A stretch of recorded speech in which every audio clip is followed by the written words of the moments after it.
welcomes you to the following webinar, Customer Service, the Art of Caring. And I apologize. Now, before we begin, and I apologize, my computer just went on its other screen, so I'm just bringing it back up as we talk now. Go ahead, Scott. Okay, so before we begin, there are 3 housekeeping items to review. Number 1, this is a live presentation that we will be archiving on our website.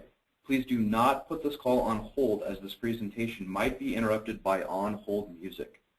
Number 2, please ask questions. Our presenter, Lisa Mosher, encourages you to ask questions at any point before, during, or after the presentation. Number 3, this webinar is being recorded and will be posted on our website within the coming days. Thank you for your attention to these housekeeping items. It's now my pleasure to introduce our presenter, Lisa Mosher. Lisa Mosher, CEO, brings extensive experience as both a trainer and facilitator. Her primary focus is to enable community health centers and other safety net providers to develop strong leaders, managers, and staff, and to strengthen organizational, team, and individual performance. Lisa is known for her ability to meet the specific needs of each individual and organization she works with through her highly interactive and immediately actionable training and consultation. Great. Thank you so much, Scott, and welcome, everyone. I'm glad to have you all on the call. And if you would do me a favor and just, if we could quickly have you go through and introduce yourself, that would be great. Just your name and your health center and your title. Hi, everybody. This is Gary Aldax at Community Health Alliance. I'm with 5 or 6 of my colleagues here as well. Hi, Gary. Nice to have you on the call. Thank you. Hi, this is Erin Perry, and I'm actually the Associate Director for Training with California Primary Care Association in California. Hi, Erin. Welcome. Hi, my name is Erica, and I'm with Northern Nevada Hope. Hi, Erica. Thank you. Hi, John Childress with Nevada Primary Care Association, Special Populations. And I'm sorry, was that John? Yes, that's correct. Great. Thank you. And I heard someone else in the background. Who was that? And Jennifer from Northern Nevada Hopes. Hi, Jennifer. Thank you. Who else do we have? Anyone else on the call? All right. A few additional items, housekeeping items. Please participate. This is a small group, and you know far more than you think you do. And so I see my role as not just bringing information, but also facilitating a lot of conversation with you so that we can share the information that everybody has and to share questions. So please ask your questions as we go, jump in and share information. And if you disagree with me, tell me and let's talk about it. I will be calling on people if people aren't participating, because the conversation is how you're going to get the most out of it. So stay with us, stay connected, and I think we'll really get a lot out of the next hour and a half.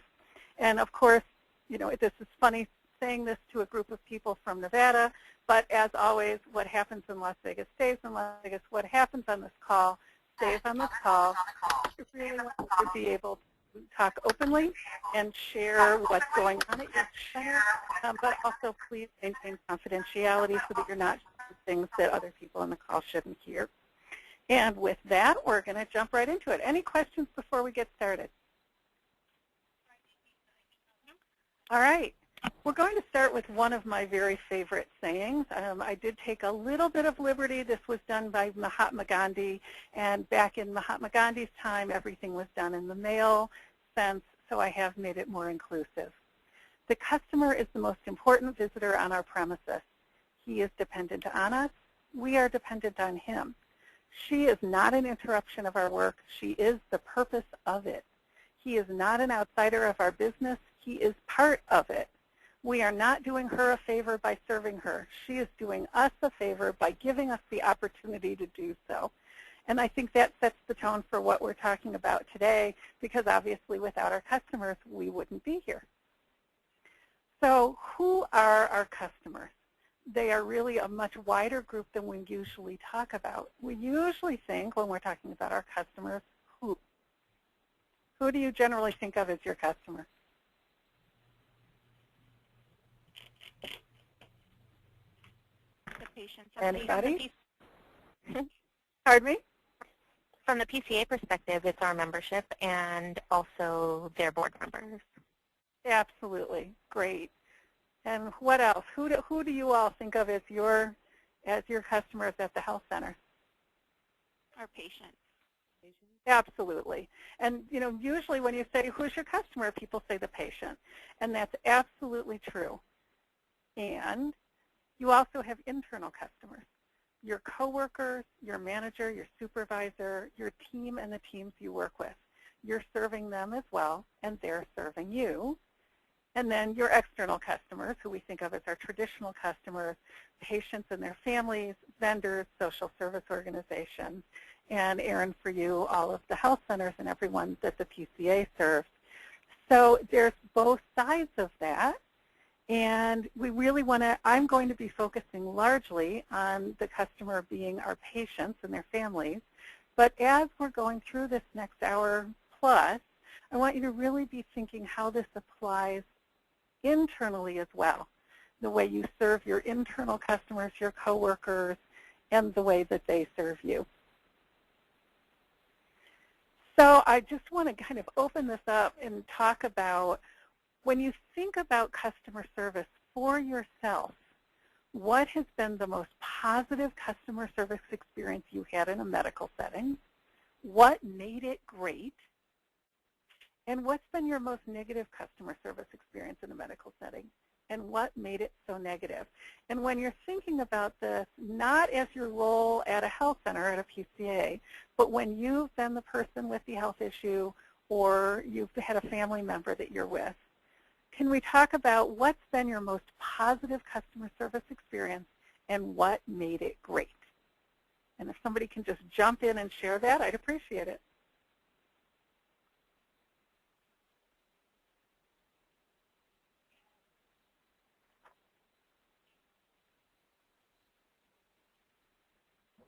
Erica, would you mind jumping in and sharing? No, not at all. Hello. Hi. Hi. As a patient, on the other side, my most positive would be, when that person behind the counter went the extra mile to, find out questions that I had before I left the doctor's office. And that actually made me feel like she cared, like she, I was important. That's great. So asking questions to see, not just rush you out the door and you sit there and go, but I still had things I didn't know. Correct. Great. Thank you. Thank you for being the first. Who else? Talk to us about what made a great positive customer service experience in a medical setting. And Lisa, it's Scott, if I can chime in. Can we hear from Community Health Alliance for an example, please?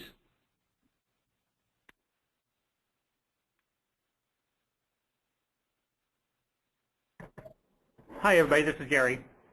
I can say, personally, when I was dealing with my father in the hospital, the things that I remember most are when the staff anticipated sort of needs of my dad or of our family as well, and we didn't have to ask for something. It was, this would be helpful for you. This is something you should probably know. This is something to be aware of. We thought of this while you were gone. You'd want to know this sort of thing. So anticipating needs would be what I'd say. I love that, Gary. Thank you. And that's so true. We often, when we get caught up in our days and we're rushing a million miles an hour, it's really hard to do that. But boy, it's meaningful for the person on the other side. When you're thinking about, on the opposite, your most negative customer service experience in a medical setting, maybe somebody from, do we have somebody from First Med on the line who could talk about that?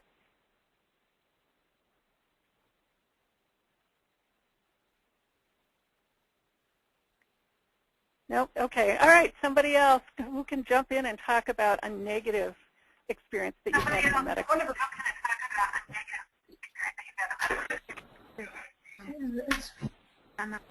Marguerite? Actually, that is First Med that just came on. I think that's Virginia Laura. Virginia, are you with us?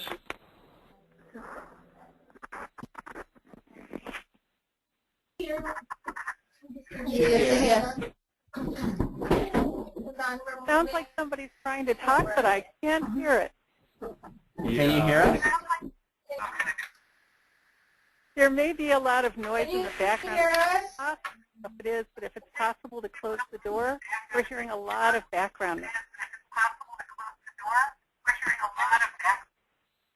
And in fact, I'm hearing myself back. Yeah, so what I'm going to have to add, First Med, what you guys are probably going to have to do if you can is dial into the presentation and switch the audio from mic and speakers because we're getting reverberation and echo on it.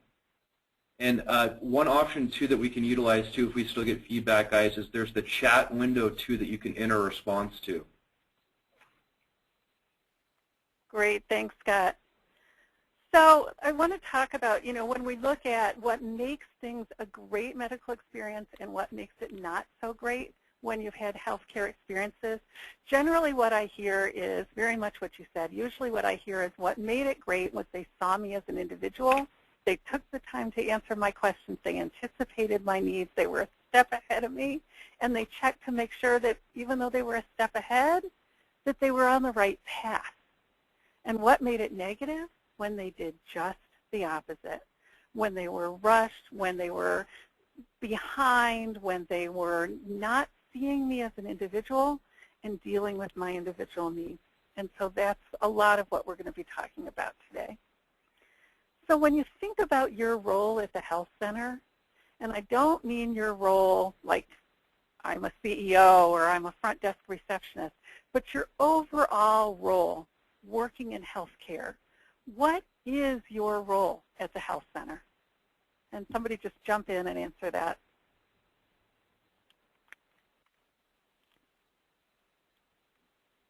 Overall, kind of encapsulated in a couple words, what's your role at the health center? To provide what?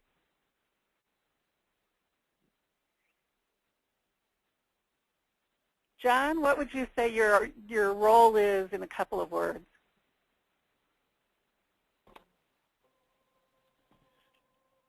Hi. A lot is trying to figure out how to incorporate the needs of the special needs or the special populations into the general day-to-day operations of the member health centers. Great. So that's kind of your job. But overall, what would you say your role is just as an employee at the health center? And Lisa, John isn't an employee of the health center. He works for our organization. But I do see that Virginia Laura from First Med provided a comment, and she says to provide. So I'll go ahead and I'll read you the chat comments as they come in, Lisa. Great. And I wasn't able to hear that. Could you read it again? Sure. Virginia Laura says to provide excellent customer service. Thank you, Virginia. You've got it. And that's absolutely right. To provide great customer service, to strengthen people's sense of self, and to increase dignity. And I think for every single person who works at a health center, or at any safety net organization, that's your main role. Provide great customer service, strengthen people's sense of self and their sense of dignity, and also then obviously if you're providing health care, to provide great health care or to do whatever you do in the best way that you can so that people leave feeling served, that they want to tell other people about it, and this is where they want to come back to for more information. What's not your role? So it's never your role to teach someone a lesson. It's never your role. It is your role to educate people, absolutely, but not to put people in their place. I went to a health center about a year ago, and they knew I was coming, and on the wall was a big sign, and it had exclamation point marks all over it and arrows so that patients could walk in. And what it said was, patients, you may call us once in 24 hours to receive your test results. If you contact us more often than that, we will put you at the end of the list and call you after 72 hours. And of course, I was horrified, and I said, excuse me, who put this up? And this woman very proud said, I did. And I said, you understand how that's customer-oriented? And she said, it is. It's very customer-oriented.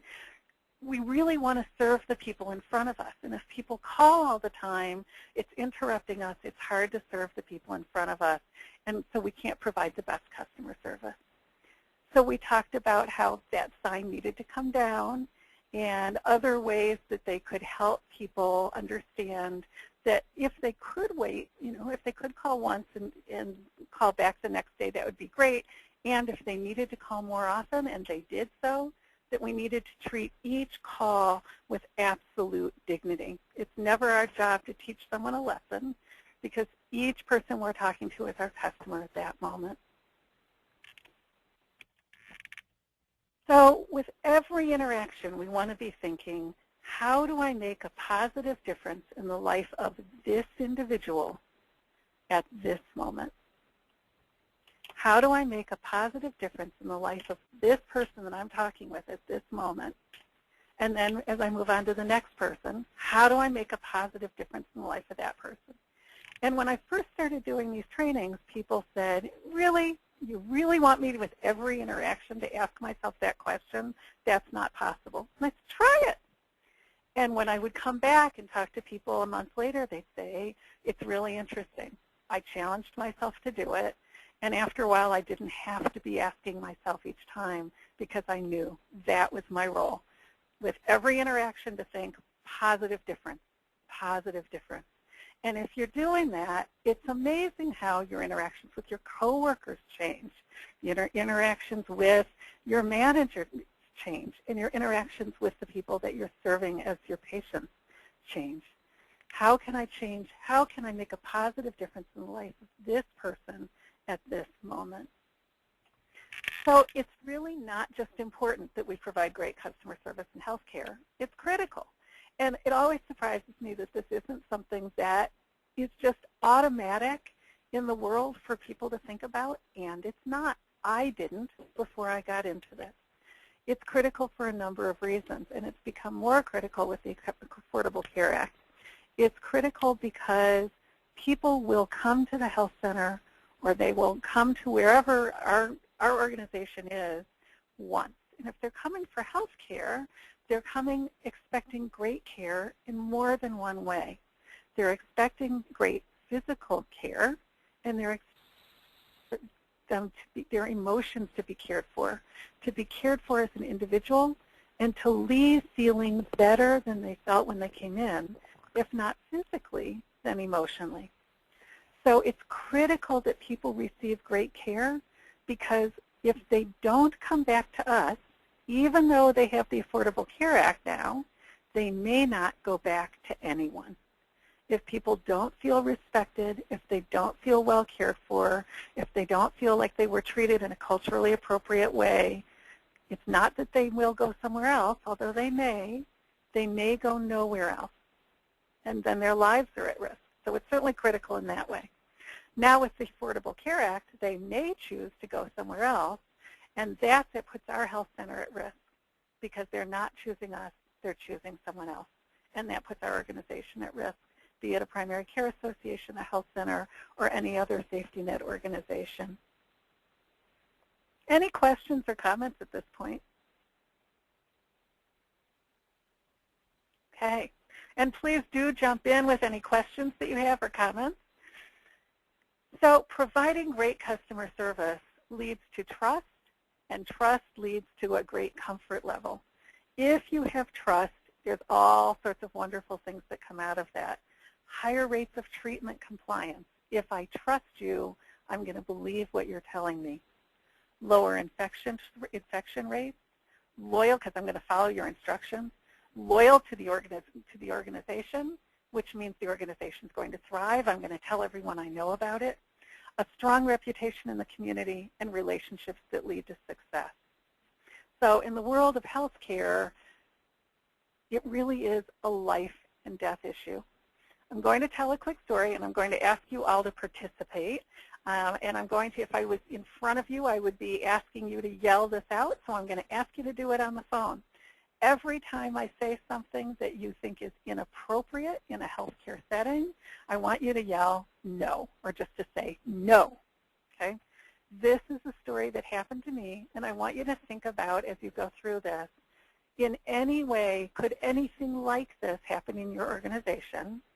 And if so, what could be done to fix it?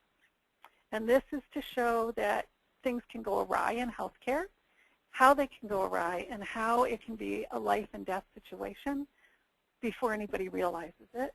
It doesn't have to be life and death. It simply has to be a situation that makes someone say, I'm out of here and I'm not coming back. So my story is that several years ago I was scheduled for 2 very minor surgeries. And I went in for those surgeries. I was told to be there at 11:30. I got there at 11:20. And I was supposed to be there just for 23 hours, not even a full admission. I got there at 11:20. I waited. And I finally, about 10 to 12, I went in and I said, so, you know, my appointment was at 11:30. Do you know how long it would be? And the person said, oh, you're actually not being seen till 1:30. We just tell patients that to make sure they get here on time.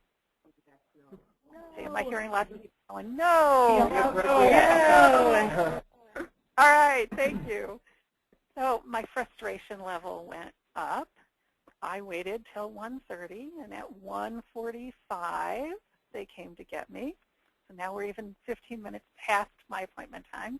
They take me into the back. They say, please get undressed. They give me the robe, and they leave. It's freezing in there, and no one comes back for almost half an hour. No. Thank you. Thank you. So I'm freezing. I stick my head out, and I say, hello, hello. There's nobody anywhere. They finally come in. I say, I'm freezing. Could I have a blanket, please? They say, oh, we'll go get one. No one comes back. No. I did have something say, I go out in the hall. I say, I'm freezing. I've asked twice for a blanket. Could I have one? No one comes back. The third person brings it in and says, you know, your surgeon should be here soon. Let's go ahead and get you an IV. And I do want to make sure that we, you know, have this right. And this was back before they, you know, read your name and your wristband 15 times. And, you know, they said, so I do want to make sure we are clear on what you're here for. You're here for this surgery and this surgery. And I said, actually, no. I'm here for this and this, which are related but not the same. She said, okay. She made a note of it. She put in my IV, and she left. The next person who came in said, you're here for this surgery and for this surgery, which were the same surgeries that they read the first time. No. No. So now I'm getting very nervous, very insecure. And if you were me, what would you want to do at this point? Jump off and run. Yeah. Off and run. You got it. And that's how I felt. I wanted to get off that table and run. But remember, now I'm in my little robe, and I've got an IV. So I can't go anywhere. And I'm really starting to feel very much like a victim. And as I sit there and I'm cold, and my husband's waiting in the waiting room, nobody's told him what's going on. And so he's not with me. I'm alone in that room. And I wait, and I'm cold, and I'm nervous, and I'm really beginning to think I need to get the heck out of there because, you know, they don't even know what I'm there for. And my arm starts to swell, the arm with the IV, and swell.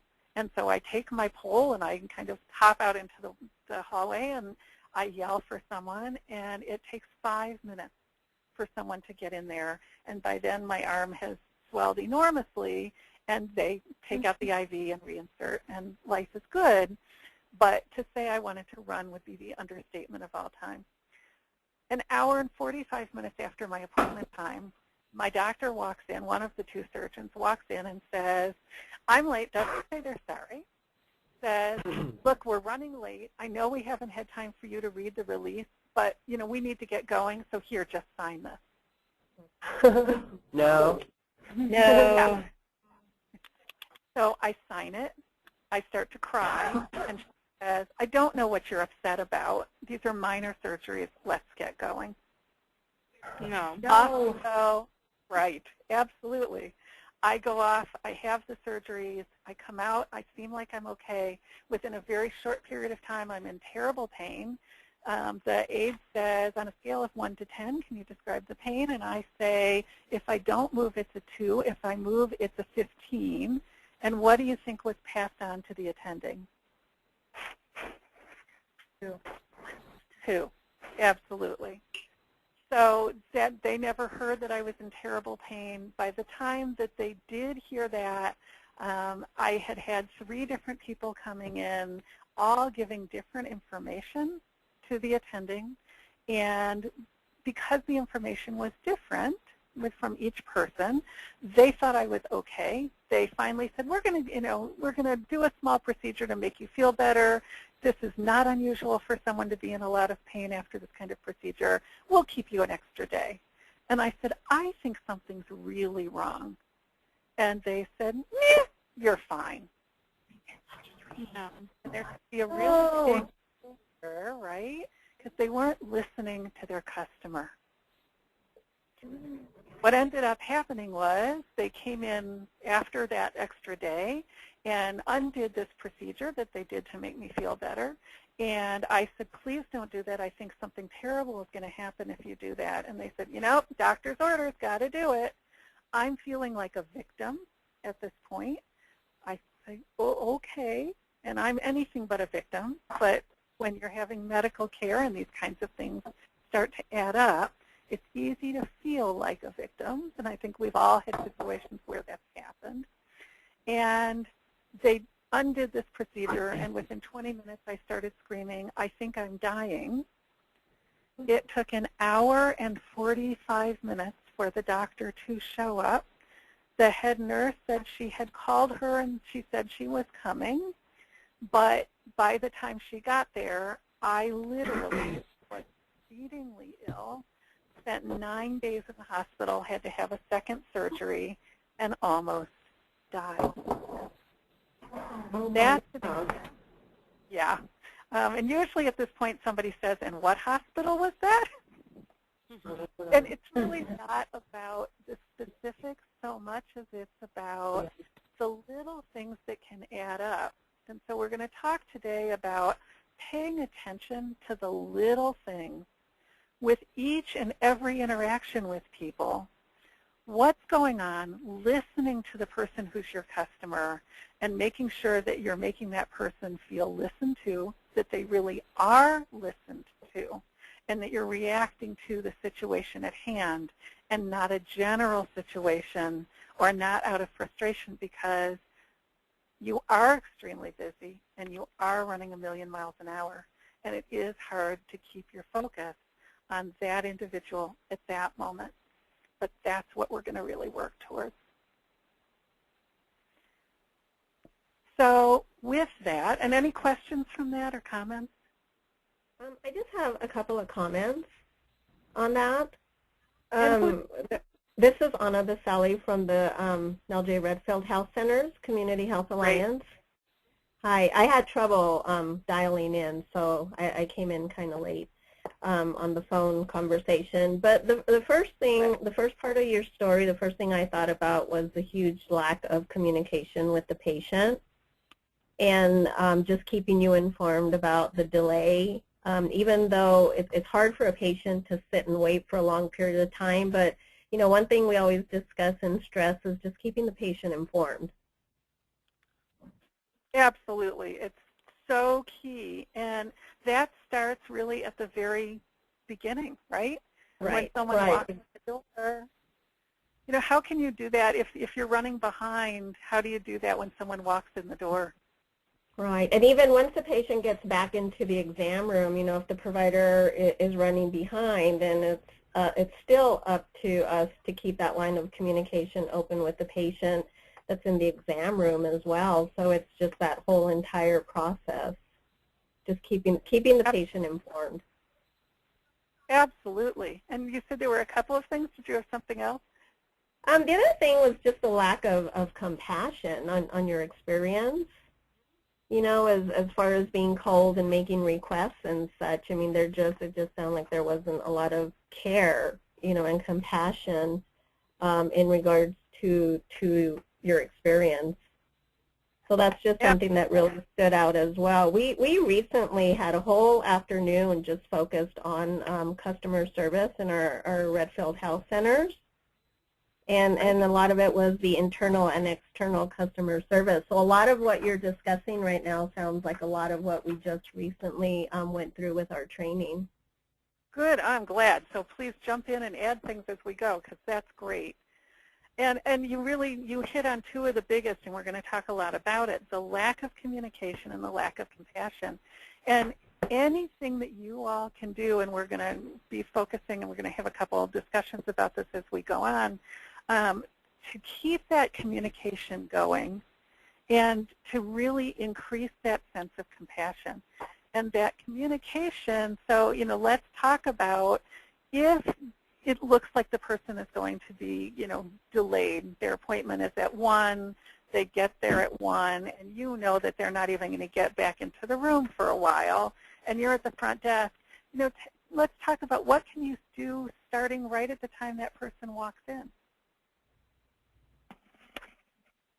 Make eye contact and greet the patient. Absolutely. Who was that? Erica? Hi, Erica. Absolutely, and I know you do it all the time as a receptionist. So making that eye contact and greeting the patient makes a huge difference. When I walk into a health center and there's a big line of people and I just stand in that line, you know, I don't feel like, did they even know I was there, right? I'm kind of like, do they know I'm here? I walked into a health center in Texas not very long ago, and I walked in and there had to have been 15 people in front of me. And the woman was on the phone. She had this line of about 15 people standing there. I walked in the door and she caught my eye and grinned from ear to ear, and I felt like I was the president walking into that health center. And I knew that she saw me and she cared that I was there. So absolutely, that eye contact and acknowledgement the minute they walk in. And then what else can you do from that point on?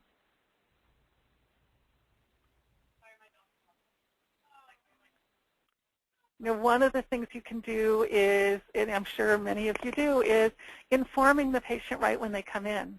You know, wanted to let you know we're running behind today. You know, it'll be at least 15 minutes. Maybe, you know, and we'll talk more about this, but making sure that you have reading material available, you know, keeping people apprised every step of the way so that they can make choices. So if you're running really far behind, do any of you give people the opportunity to reschedule? Yes. If they're, this is Anna again, if they're on a time frame and we're running extremely behind, yes, that's always an option for our patients. Great. So we do offer them that option. Great. And people really seem, you know, when we look at surveys, people really seem to appreciate that. Is, you know, I've heard people say, well, aren't they going to get angry? Is that what you find, or do you find people are happy to have the opportunity to have the choice? It's mixed. I mean, they're a little frustrated that, you know, they waited, but then, you know, the fact that they're given that option to reschedule. So it's really mixed. I mean, they're a little frustrated, but they are also thankful to be able to reschedule that appointment. Which makes absolute sense. Yeah. Anybody else? Any comments? Okay. So absolutely, that compassion and communication, you know, is going to be a theme as we're talking all the way through. One of the things that we know is the effects of dissatisfied customers is less than 30% of people actually make a complaint. And I, you know, was really quite surprised at the statistic because I'm one of those people who will complain. Less than 30% make a complaint. but they leave and they tell an average of 11 people about their experience. And clearly that's going to cause some pretty negative publicity. And now negative publicity has never been good. With the Affordable Care Act, it can cause, ripples out into the community that affect your health center pretty dramatically. So if you have less than 30% of people making a complaint, you don't get the opportunity to fix it. But they go out, they tell an average of 11 people about their experience.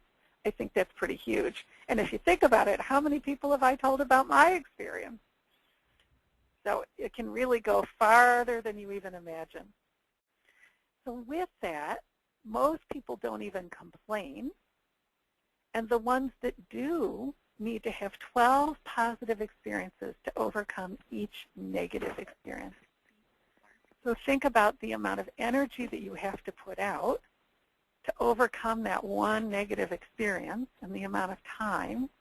And the fact is, we don't ever, for most people, we don't get the opportunity because they don't come back again. Or they've already made the decision, even if they do come back, that this isn't a great place. And so they've shut down. And in order for us to have time for 12 positive experiences, life would have to be very different than it is. So we really want to focus on what can I do to make this individual experience positive for the person in front of me. So with those positive experiences, we get improved customer outcomes. And if we're talking about patients, that's huge because we're talking about health, both physical and emotional. If we're talking about coworkers, it means improved retention of employees. It means happier coworkers. It means a better place to work. It means a more efficient place to work. So both for internal and external, improved customer outcomes is a wonderful thing. It means increased patient retention, loyalty, and growth. And we don't generally think about our organizations as businesses, but they are. In order for us to be here to serve our internal and external customers, we need to be a successful business. If we have exceptional customer service, it leads to greater success with accreditation and regulatory agencies and decreased time lost dealing with escalated issues. And my guess is for every single person on the call, that would be really nice. So where do you start? Honestly, and I love this picture of this woman because I don't care, what the face is on that person. The look is of total zen. And how often in your lives, and at work or anywhere else, do you get to that space of total calm? And so I say if you're going to be serving other people, you need to start with serving yourself. And one of the very first places to start is to take a deep breath. And you always know a health center that I've worked with because as you walk through the health center, you see people stepping out and taking a deep breath and then walking back in. Now what you don't want to do is walk out into the hall and go, right? But to just take a deep breath and consciously decide to be service-focused. So if you're in a conversation and it's really starting to get to you, it's okay to say, excuse me for just one moment, and to step out and collect yourself and take a breath and come back and say, all right, let's see if we can fix this. How can I help you? Let's figure this out. If I ever work with you at your organization, you'll see me doing something. I stop as I walk in the door. So as you're coming to work, you've got all the things going on in your life, and they come with you to the door, and I remind myself that all those things, those issues that I'm dealing with in my life are going to be waiting for me when I come out. But they're not going to come with me into the organization. I stop at the door, I put my hand on the door, and I say, showtime. And when I say showtime, I don't mean that I'm putting on an act. I mean that all my problems are waiting outside, and I'm going in, and I'm going to be there focused on my customer for the time that I'm there. And I know that when I leave, all my issues are still going to be waiting for me. So I stop, put my hand on the door, take a deep breath, let it out, say, showtime. I'm focused on the people that I'm there to serve for the day.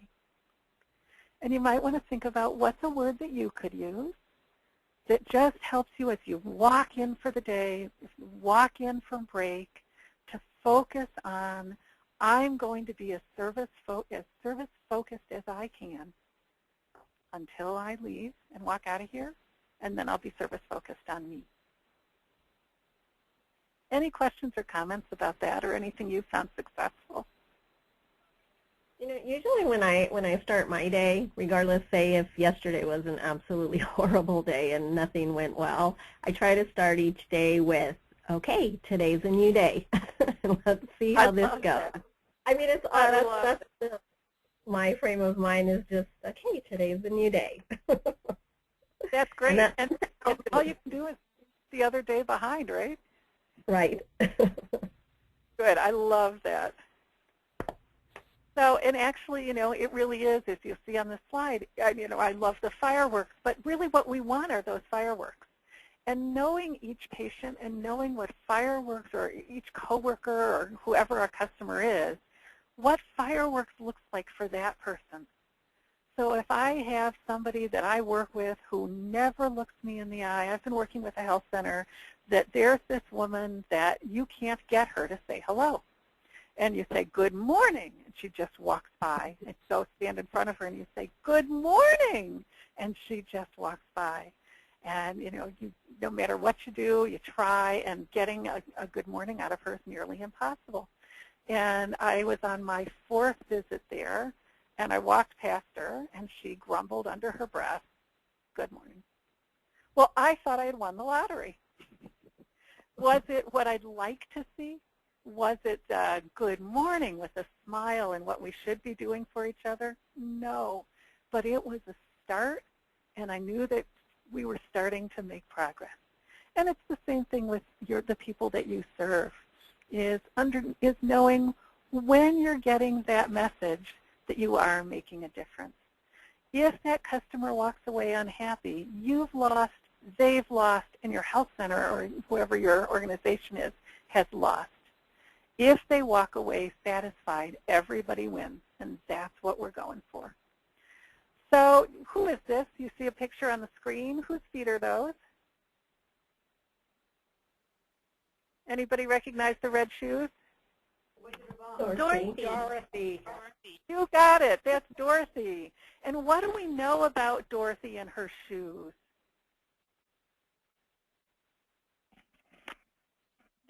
Dorothy always had the power, and she didn't realize it. And so I think a really important thing when we're focusing on customer service is to focus on our circle of influence. What do we have the power to influence in that particular situation that we're dealing with? And it's really common to feel like things are out of control. And so we may not be able to control the outcome, but we often have the power to influence it. And I'll give you an example. Several years ago, my best friend's husband was diagnosed with an illness that he knew was going to kill him within a year. And there was very little that could be done. And I said to my best friend, when you need me, I will come. I will hop on a plane and I will be there. It seemed like the right thing to say at the time. But a year later, when she called and said, it's time and I need you here, of course I said I would be there, and I panicked. And as I was getting on the plane, I thought, I don't cook, I don't clean. What am I going to be able to do? I'm just going to be in the way. And I was really nervous all the way there. And I got there and I walked into the house, and the idea had been that he would be able to die at home. And I hear this screaming and pain. And I said, what's going on? And she said, oh, he's in so much pain, I don't know what to do. And I said, did you call hospice? And this look of horror came over her face, and she said, I can't believe I forgot to call hospice. So what could I do? I couldn't control that he was going to die, but I could influence how he felt during the time that he was alive. I picked up the phone, I called hospice, they were there within a couple hours, And for the 7 days that he was alive following that, he was never again in pain. And I thought, okay, I don't cook, I don't clean, but I was able to influence this for the good. And then I thought, what can I do next? Now I'm going to be in the way. But there were all these people milling around in the living room and the dining room and the kitchen, and there he was alone in the bedroom. And so I went out to people and I said, what would make you feel better? What would make you feel like you made a difference here? And everybody said, I want to go in and say goodbye, but I'm scared. I don't know how. And I said, would you like me to come in with you? Well, that would be great. So I thought, all right, I have the power to influence by asking people what they need, listening to what they tell me, and trying to fulfill that. So I went in with people, held their hands, helped them to hold his hand, and to say goodbye. He was able to know, I don't know that he was able to respond much of the time, but he knew that he was loved, and people were able to get their needs filled as well. And I think they were able to have closure, as was he. I'm no one any more special than anyone else, but I had the power to significantly influence the outcome of that situation for many people. Could I change that he was going to die? No. But could I influence the way that outcome felt? Yes, dramatically. And so I want you to think about and let's talk about ways in which you can influence customer service on a daily basis within your position. Who can jump in and talk about how do you have the ability to influence the outcome of a situation on a daily basis in a customer service way? Maybe by starting the day out, or at least trying to start the day with a positive attitude. And when you come in with a positive attitude and the staff see that, I mean, hopefully that's a start. Absolutely, that's great. Positive attitude. If you don't have a positive attitude, nobody around you is going to. So absolutely, thank you. And was that Anna? Yes. Okay, great, thank you. Who else? I think also when patients come in, most of the time they seemed overwhelmed, so just listening to them and acknowledging, what they're saying, I think sometimes does have, something to do with the outcome, when they are here and they are overwhelmed or upset. Absolutely. And when we think about our own situations and how it feels so nice to be acknowledged and listened to. Absolutely. And who was that? Erica? Okay, great. Thank you, Erica. Jennifer, how about you? I think just greeting them with a smile, having that positive attitude like they said, and listening to, I sit here and I listen for like about half an hour, and they always like to come here and feel welcomed. Absolutely. And that greeting with a smile, it makes such a difference. And listening, haven't we all had that situation where you've walked in and somebody's like, over here, versus good morning, right? Mm-hmm. Absolutely. It's that listening. Did you say sometimes you listen for half an hour? Oh, probably more.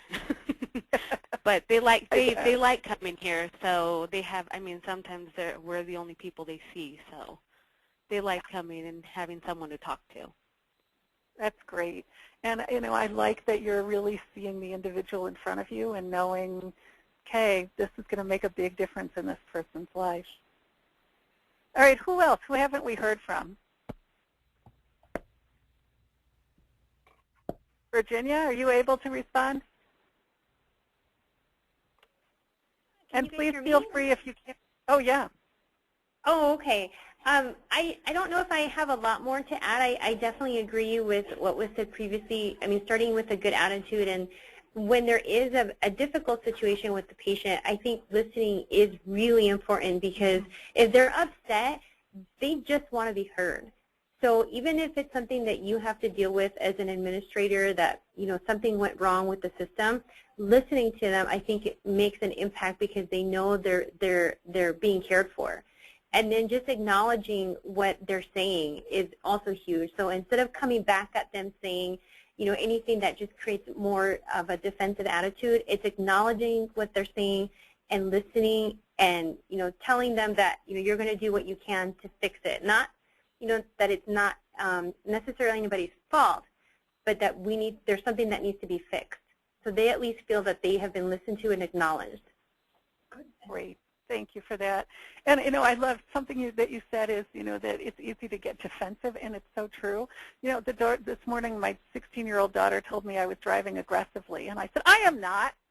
And, it's so easy to have that kind of a reaction. And then afterwards, I thought, well, yeah, of course I am. I shouldn't be. And so keeping that open mind is really important in thinking, what is the broken cog, and how do we need to fix it? So great. Thank you for that. Anything else? I think gaining their trust, that you're going to be there to help them through the process of what they're going through, or help them go from point A to point B, to reassure them and with that trust that they can depend on you. And I love that. What can you do to really gain people's trust?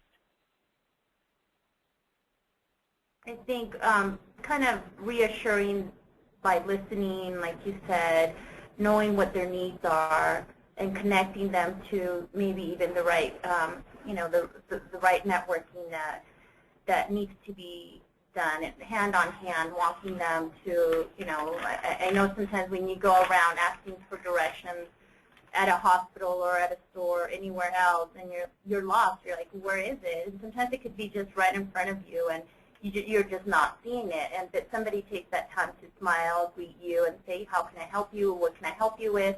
And you ask them, and they're like, oh, yeah, let me show you. And they don't just tell you, oh, yeah, go to aisle 7. They actually walk through the store, through the hospital with you and say, here you are. This is where you need to be. And, that's a great feeling of trust. You start, you feel that trust, like, oh, okay, I'm going to be taken care of. I love that. Thank you. That's great. Any other ideas of ways to increase trust with your customers, be they coworkers or patients or health centers? How do you gain that trust? When you tell them that you're going to do something, you always do it. So like with the blanket situation, when you were cold and you asked for a blanket and people said they'd bring it but they didn't, how are you going to trust them? Absolutely. Is that Erin? No, this is Gary's group.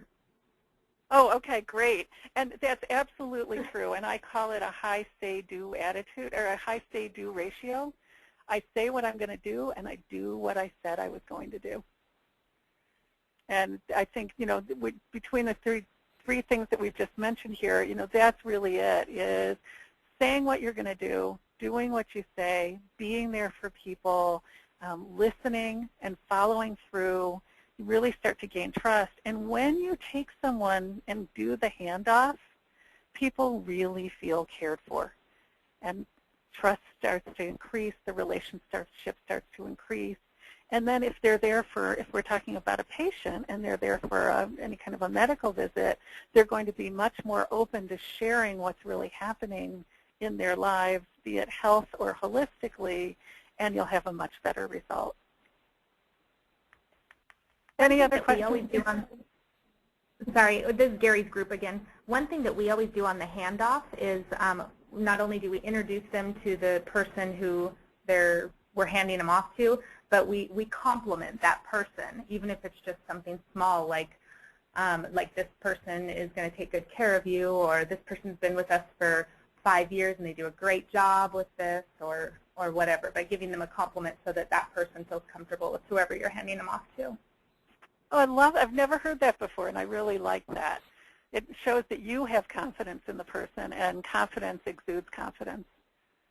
Yeah. That's great. Anything else? Okay. So here's what customers tell us.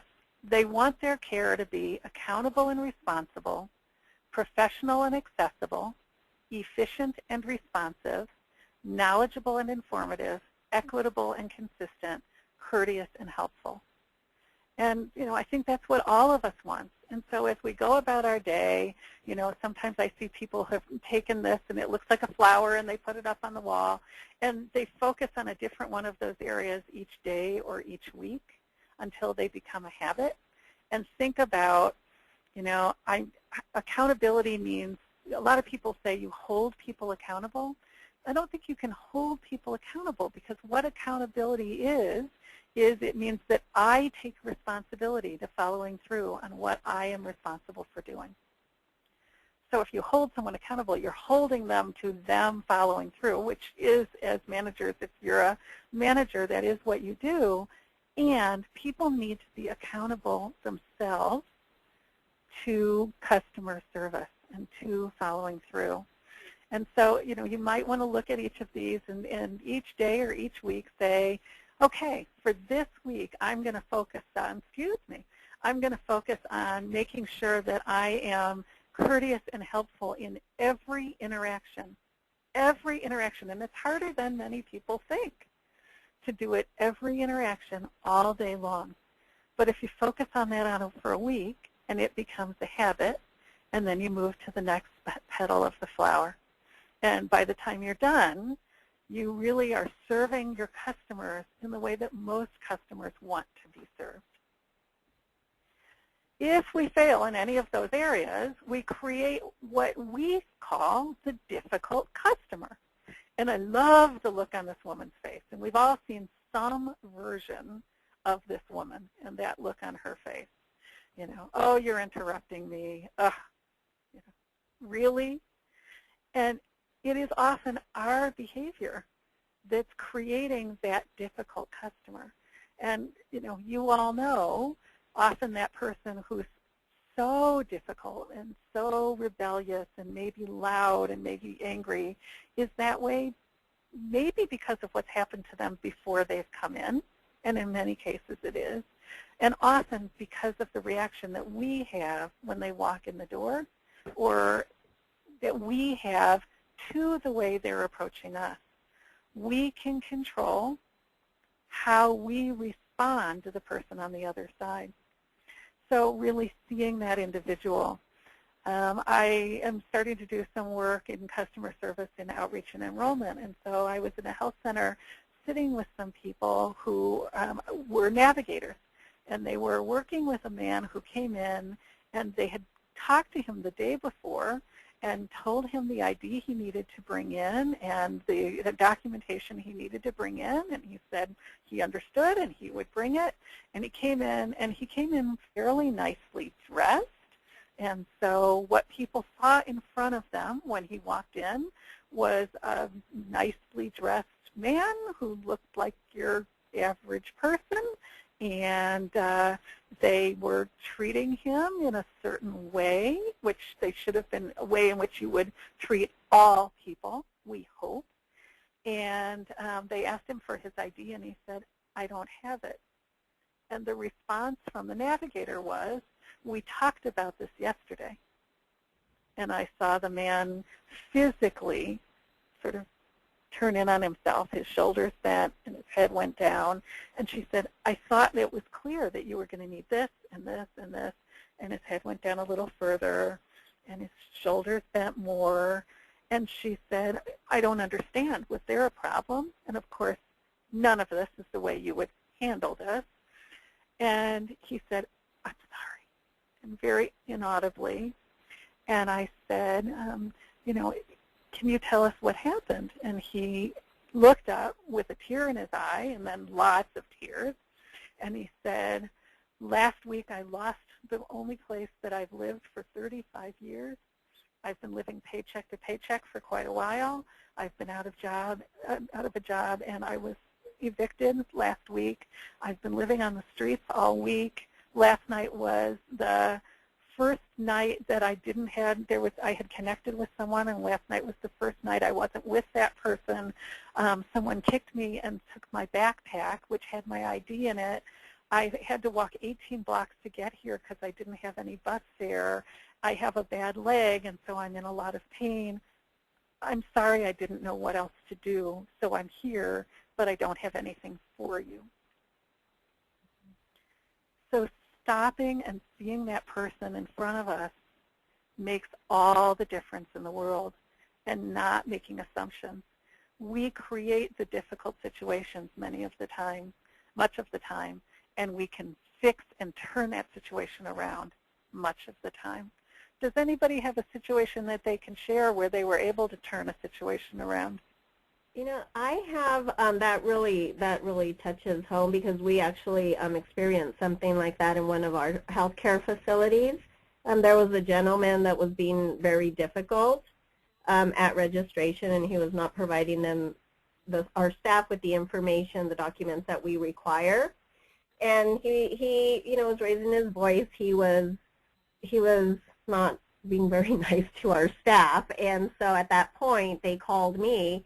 So I took the time to speak with him, and I sat there and we just talked, and when I allowed him, to speak his piece, then I completely understood his reasons for why he was behaving the way that he was. And it was just basically that he had nothing. He was homeless, and he was ashamed of himself and his life, and he just broke down. And so, that taught me a lesson, is that there's always, maybe not always, but a good, part of the time, there's a reason behind, behavior, or the reason why a patient, is acting the way that they are, they're not being compliant. And so I learned that, we have to take the time to sit down and listen to their story and what's going on with them. Great. And, sometimes it just takes asking that one question, and the rest will come out. Exactly. Yeah. Great. Anybody else have a situation where you've been able to turn things around?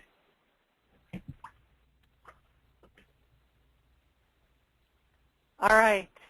There are behaviors that are guaranteed to frustrate your customer.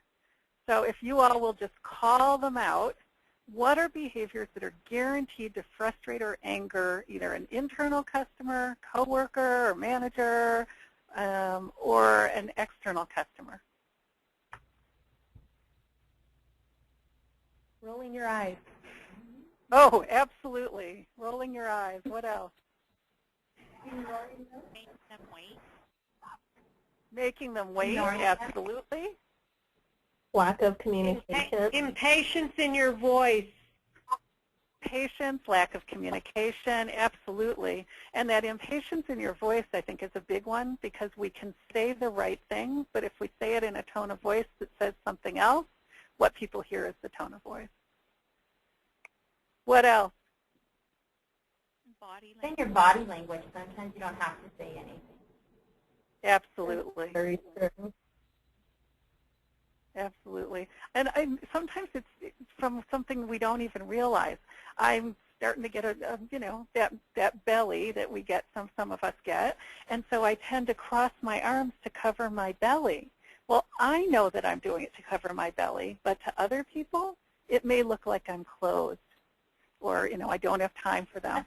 So I have to consciously remember to put my arms down. What else?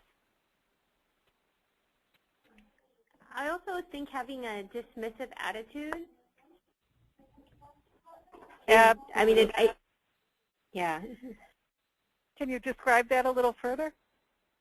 Sure. I think it's almost like the girl in the picture. It's like you're bothering them, and they're interrupting you, so you just kind of give off that body language, which was previously mentioned, that you just don't have time to deal with them, or you just don't want to. I think is what it comes off as, is that you just have your choice is you don't want to listen.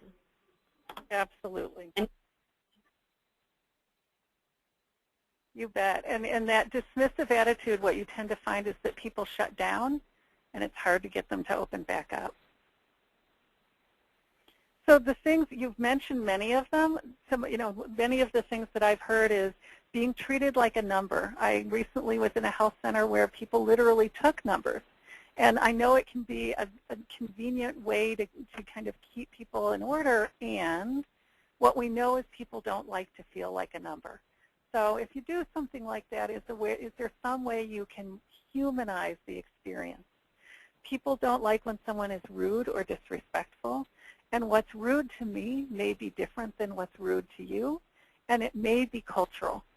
So making sure that we're culturally competent about the populations that we work with, and that we understand what is going to be seen as insulting by one group, and we make sure that may not be by another group, and making sure that we're sensitive to that. A cold attitude, blaming the customer, it's often true that it may be the other person's fault, but how can we phrase it so that we're not making them feel like they're being blamed?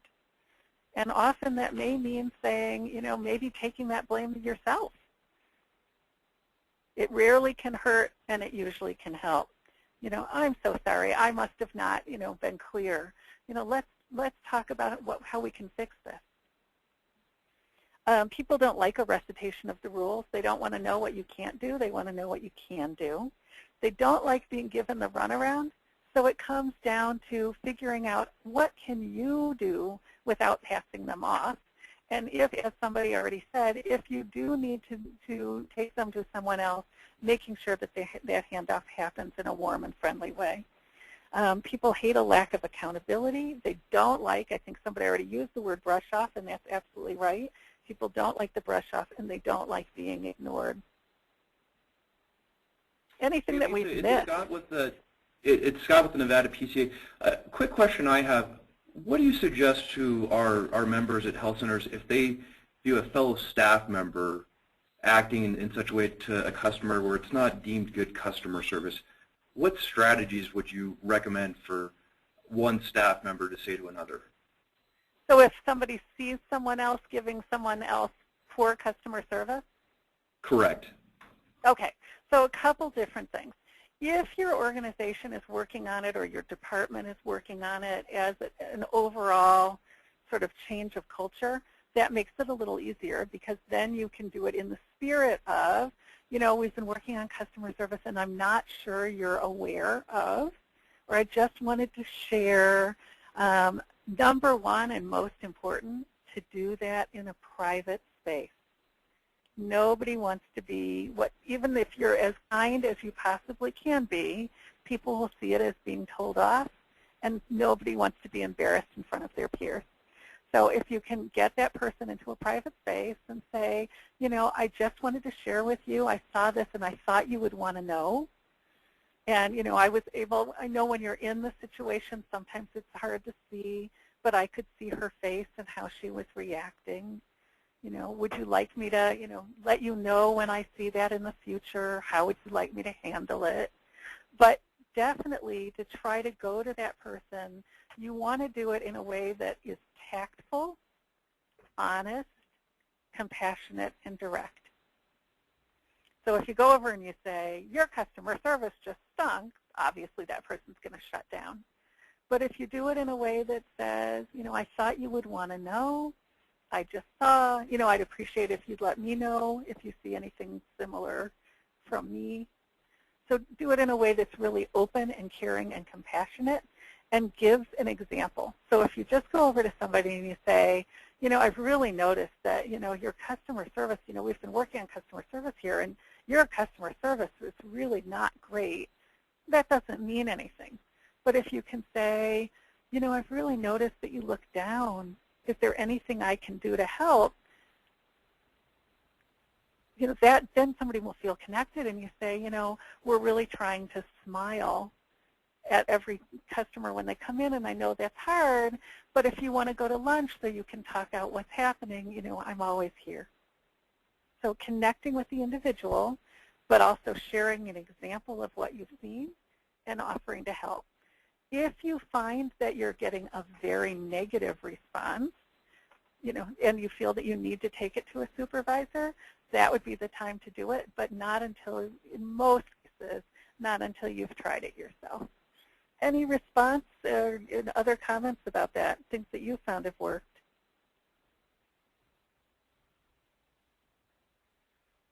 Anything you found that hasn't worked? Okay. So small touches have a big impact. And I want you to take a minute, close your eyes, and think about from that very first call that say we're talking about the health center, we're talking about a patient, from the very first call that that person makes to the health center to the time they leave, so they then have their appointment and the time they leave, I want you to picture. So just close your eyes for a minute. Picture that phone call, what that phone call looks like and feels like. And then picture that person getting to your health center. Is there good parking or good public transportation? How does it feel when they walk in the door? Now they're walking into the door, they're getting to the front desk. How does that feel? They're waiting. What happens? They're waiting. What does that waiting room look like? What does it feel like? What does that wait feel like? They get into the room. Now what happens? Are they feeling prepared and open to talking to the provider? Or are they feeling shut down and closed? They get medical instructions. Are they connected by this point? Are they ready to be open and listen and share and take the advice? They go to pay their bill. Have they had an opportunity to even ask questions, get all their questions answered? Now they're on their way out. They go to pay their bill. What is that experience like? Do they have an opportunity to give feedback as they leave the health center? And they leave. So now we've walked you through. Open your eyes. And now I want you to talk about from the minute that person first called to the minute they left their appointment, what are some small things that you could do or that your health center could do to make that a more positive experience for that person?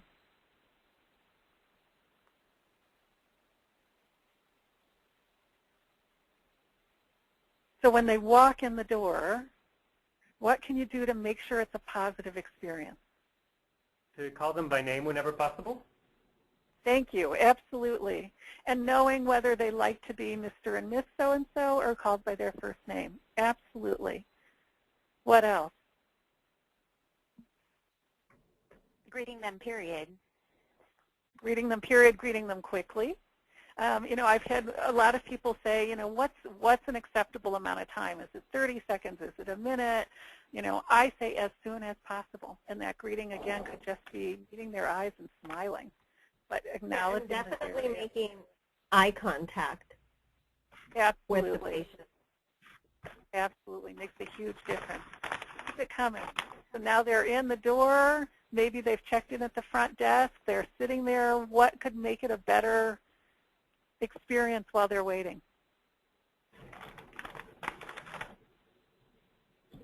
I have one of our intake, I have one of our intake representatives that just joined us, and she said just if they've been waiting in the waiting room for some time, just to keep checking in with them and keep that line of communication open. Great. And that checking in makes a huge difference. What else? I think we can look at our waiting rooms and make sure it's a friendly, clean, and welcoming environment. Absolutely.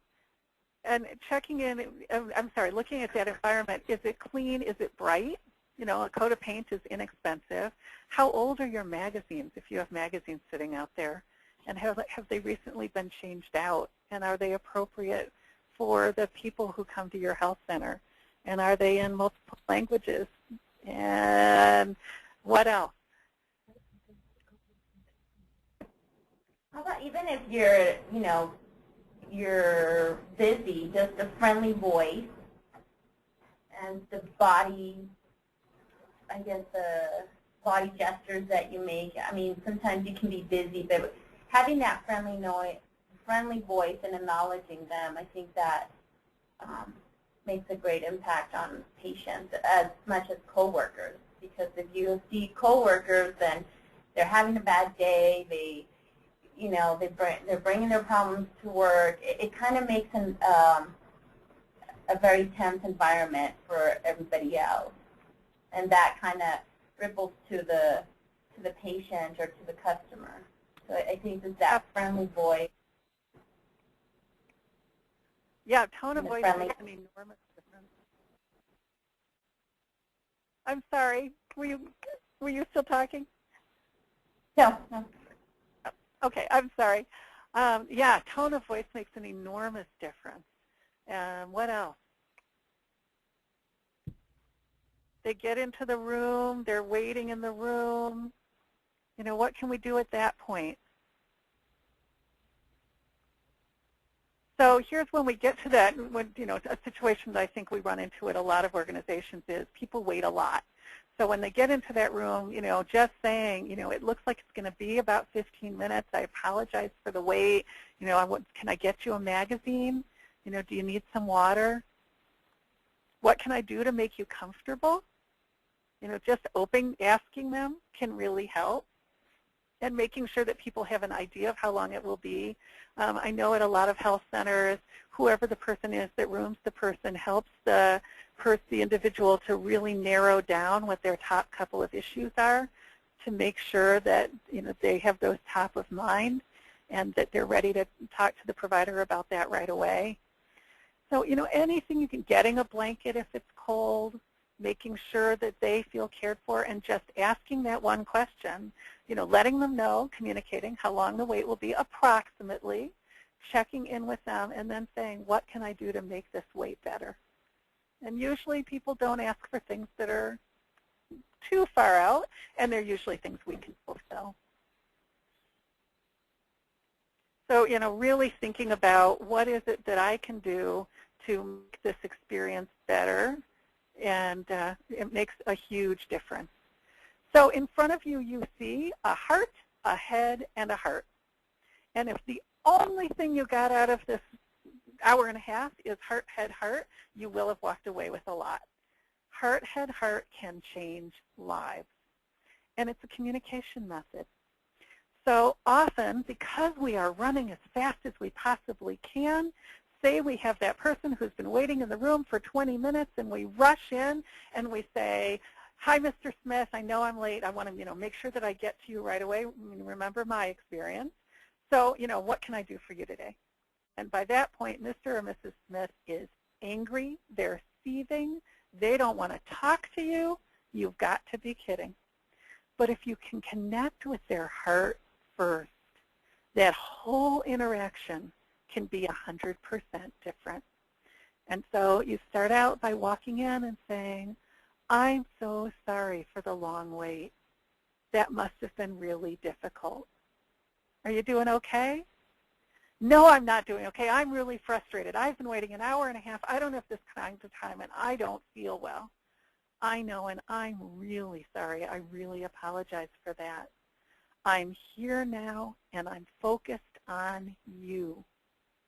What can I do for you today? And I'm looking at that person in the eyes. I may, you know, have a hand on their shoulder if that's appropriate. And suddenly that person is connected to me. I've taken a minute to express that I'm sorry, to connect with them as an individual, to connect with their heart. And now that person is ready to move forward with the care that they need. And this can work at home. This can work in a medical situation. This can work with your coworker. This is how we should all be treating each other all the time. Heart, head, heart. So I start by connecting with your heart. If I know that this person has a sick spouse or significant other or a child, or, you know, how are they? How are they doing? How are you doing? I connect with the heart first. Now I can go to the head. We're going to talk about what the issue is. So the same thing if you're talking to about a coworker about something that you feel they need to change. If you go right in and say, you know, we've got a problem, they're going to shut down. But if you can start by connecting with their heart, the result will be much better. Then you can go into the issue. You resolve the issue, and before that person leaves, you connect back with their heart. And so you have the opportunity then to, say, I'm so glad you came in today, and we were able to start figuring out what's going on. And, we're going to walk out, and we're going to get you set up for that next appointment and for that test. And I want you to go down to the lab because we really want you feeling better. And I look forward to seeing you next week. And we're gonna figure this out. So we're connecting back with that person's heart. When they leave, they feel dignified, like you cared, like they're as much a person as anyone else because they are, regardless of their circumstances. Heart, head, heart. It works. When you're dealing with difficult situations, please avoid the following phrases because people don't like them. You have to, we won't, we never, we can't, you're wrong, and there's nothing I can do about it. People don't want to know what I have to. They want to know, what can I do? Tell me what I can do. What are my options? We won't, they want to know what you will. We never, well, what do you? We can't, what can you? You're wrong, nobody wants to hear I'm wrong. And there's nothing I can do about that. Well, what can you do? What difference can you make? When you're trying to de-escalate situations, people want to hear, I can see why you feel that way. I see what you mean. That must be very upsetting. I can imagine how frustrating this must be. And that's important. Rather than, I know how frustrating this is, people will often respond with what? No, you don't. I can only imagine how frustrating this must be. I'm sorry about this, and let me see what I can do. And it really comes down to just be nice. I know when people are being angry, when they're yelling, when they're mad, when they're rude, it feels really personal. It's really not about you most of the time. But it sure feels personal, and it is personal to your customer. And the extent to which you can really keep in mind that you're representing your organization and you're the person they have to yell at, and to think about what is this person's life like, what's led them to this point of being so angry, and what can I do to make them feel better. Apologize. A lot of people think you can't apologize. Please feel open and free to apologize. It diffuses difficult situations. It shows that you care. It does not show weakness. And you can do it very simply by saying, I'm so sorry this happened. I'm so sorry for the inconvenience. I'm sorry things turned out this way. Let's see what we can do. And I can only imagine your frustration. When we take the time to do some of the things that I'm about to talk about, we can easily avoid or diffuse difficult situations.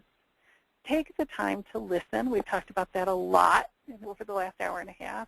Not interrupting, staying attentive. It can be one of the hardest things you do, but it's a habit. The more you do it, the easier it is. Empathize, respond in a caring way. Let them know you understand how they feel. Be accountable, fix what you can.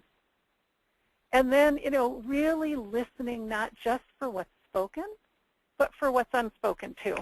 And I'd like to give a quick example.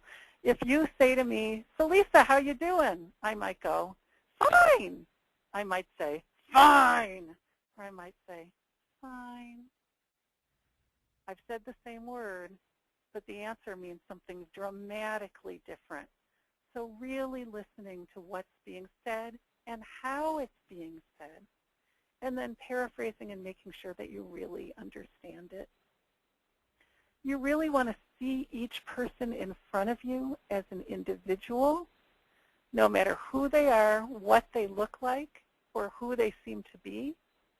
And you see some shoes here, and I want to just quickly say, not just putting yourself in their shoes. Now, we often say, treat other people the way you would like to be treated. I'd like to change that in your mind. Treating each individual the way that individual would like to be treated. Putting yourself in their shoes, seeing through their eyes. It's the most important thing you can do because your reaction will change. You can provide the kind of service the person you are serving will be thrilled to receive. And in every case, it's about making sure you take care of yourself. Think about what makes a utopian health center and thinking, as an individual, what can I do to help achieve that? As a department, what can we do to help achieve that? As an organization, what can we do to be the best of whatever it is that we do in our community? And I'd like to end with something that we call the starfish story. Some of you may know it, and it really encapsulates everything we're talking about today. One day, an individual was walking around along the beach when he noticed someone picking something up and gently throwing it into the ocean. Approaching the person on the beach, he says, "What are you doing?" And the person says, "I'm throwing starfish back into the ocean. The surf is up and the tide is going out, and if I don't throw them back quickly, they're going to die." The individual said, "Don't you realize there are miles and miles of beach and hundreds, if not thousands, of starfish? You can't make a difference." And listening politely, the individual picked up another starfish, threw it back into the surf, and the starfish started to walk away. And smiling at the man, she said, "I made a difference to that one." You make a huge difference every day in 1,000 different ways. And it's all about choices, about the choice of how you will respond. You make an enormous difference, one customer, one situation at a time. You have the power to influence the outcome. I will stay on the call for individual questions, and thank you very much for your participation. Thank you, Lisa. Thank you.